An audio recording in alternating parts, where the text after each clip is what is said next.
Kiai, yang pertanyaan saya, kita ini kan teman-teman ini bahasanya ex napiter, pernah masuk dalam kesalahan kebencian terhadap negara.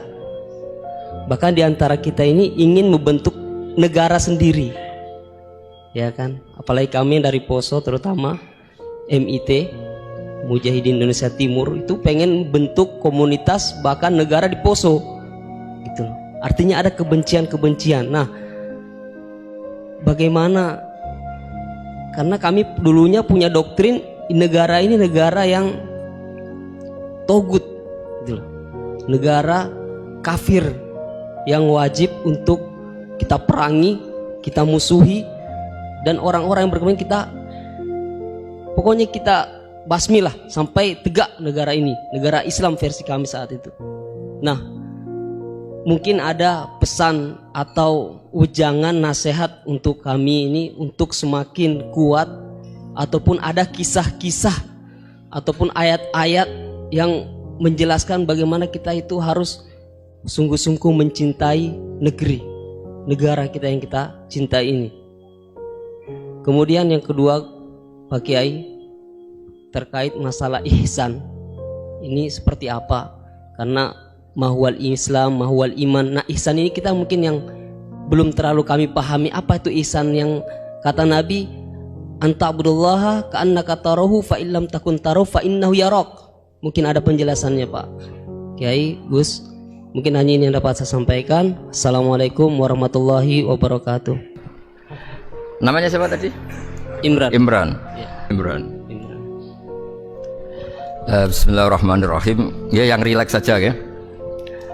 Saya pernah ketemu orang yang pakaiannya itu enggak, mungkin kalau orang syariat bilang enggak syar'i lah, pakai pakaian yang tidak syar'i.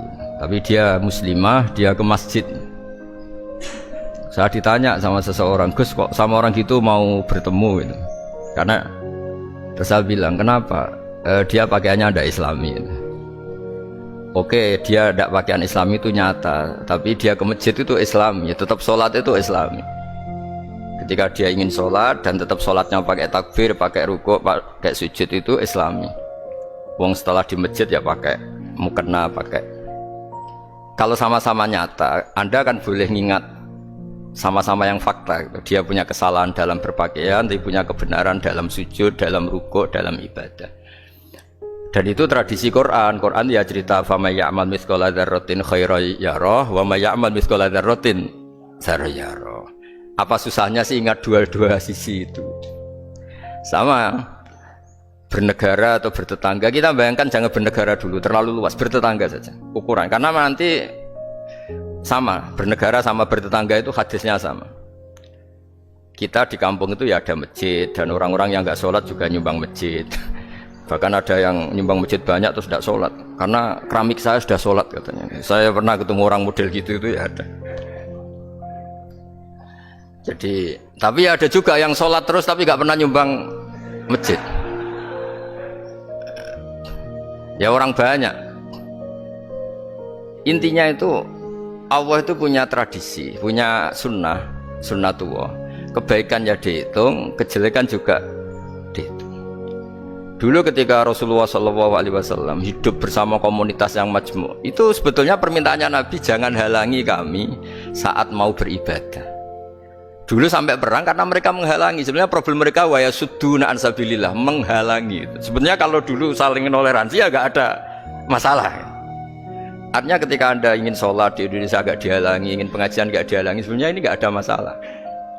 Ya, soal ada kebaikan, ada keburukan, ya mulai Nabi Adam sampai sekarang, sampai kiamat. Itu cara pandang. Jadi cara pandang kita terhadap orang lain itu harus hal-hal yang nyata. Kalau kesalahan mereka nyata, kebaikan mereka juga nyata. Kenapa kita hanya ingat sisi yang jelek, tidak ingat sisi yang baik? Saya sering cerita ke santri-santri saya, bahwa setiap saya pengajian diundang orang di mana-mana itu saya mesti istighfar. Karena gak ada pilihan. Saat saya datang ke pengajian di Sulawesi misalnya, saya tinggal ngaji di sini. Saat saya ngaji di sini, ninggal undangan yang di sana. Hidup itu tidak banyak pilihan, meninggalkan kebaikan, melakukan kebaikan. Artinya gini, dalam kebaikan saja ada kebaikan yang ditinggalkan. Apalagi dalam kejelekan. Makanya di sini ada pepatah terkenal dalam ilmu tasawuf tuh. Wastighfaruna yahtaju ilal istighfar. Saat Anda baik saja butuh istighfar. Bapak saya kalau guyon gini, Mas Sofyan. Ada imam istiqomah jadi imam masjid sampai tua sampai batuk-batuk. Itu bagus istiqomah. Tapi itu masalah kata Bapak. Akhirnya enggak kaderisasi katanya. Itu istiqomah apa enggak mau diganti orang lain katanya. Ada kiai dai di mana-mana. Itu mesti orang muji, oh itu dai di mana-mana, laris enggak pernah di rumah. Pondoknya pasti bubar itu karena ditinggal. Jadi kebaikan seperti ada orang sering sowan kiai. Wah itu malah lebih masalah lagi kan. Kadang kiainya pas istirahat, yang disalamkan template uang jatah susu anaknya. Hari itu waya tagihan malah lari sowan kiai. Jadi harusnya di rumah ada berdoain tagihan listrik entah apa. Jadi makanya di hikam itu terkenal kata-kata manusia itu siapa? Manusia itu mangkanat mahasinuhu masawiyah fakih falatakunu masawihi masawiyah. Manusia itu orang ketika baik saja salah, apalagi pas salah. Coba saya misalnya pidato begini, di atas panggung saya orang alim pidato nasihati orang. Di saat yang sama seperti yang tanya Mas Wildan tadi, ada agak sopannya. Di situ ada mungkin orang yang lebih sepuh dibanding saya. Masa lebih muda kok di atas, yang di bawah lebih tua. Ada tidak sopannya? Mau nggak pidato disuruh, mau di atas disuruh, nggak sopan sama yang. Tapi misalnya yang paling sepuh pidato nggak pernah ngaji kok pidato terus gimana? Artinya ketika kita baik saja ada salahnya, apalagi pas salah. Sebab itu ajaran Rasulullah itu suruh berdoa Rabbana dzolamna anfusana. Sebelum minta itu merasa ya Allah kita ini mendolimi diri kita sendiri. Karena dalam pilihan-pilihan itu pasti ada salahnya. Coba misalnya Anda bangun masjid habis 2 miliar. Yang harusnya 1 miliar sudah jadi. Terus nanti suatu saat ketemu Allah ditanya. Itu ada orang miskin, fakir miskin, yatim. Andai kan kamu sumbang 1 miliar itu sejahtera semua. Gara-gara kamu bangun masjid terlalu mewah.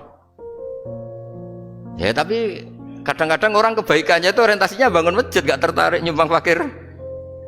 Saat itu cara berpikir gitu mau apa?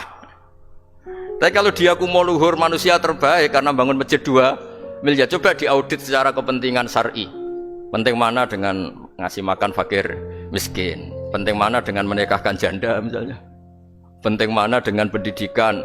Apa artinya masjid mewah orang nggak tahu halal haram, nggak tahu najis, nggak tahu cara sesuci, nggak tahu cara adzan yang benar. Terus penting mana untuk beli kitab sama dipakai masjid? Apa artinya beli kitab apa tapi nggak makan? Penting mana makan sama beli kitab? Ada auditnya. Makanya manusia itu ketika baik pun disuruh istighfar, apalagi ketika salah. Nah dengan perasaan seperti itu kebencian pada orang lain luluh karena potensi baik pada orang lain ternyata tinggi dan potensi salah ke kita juga tinggi. Nah dilatih gitu. Jadi di Ihya itu ada kitab tawaduk. Kitab tawaduk itu dilatih ketemu orang tua.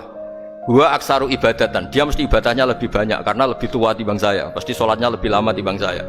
Ketika Anda sudah tua melihat anak-anak, gua aqallu minni maksiatan, mesti maksiatnya tidak banyak karena masih kecil.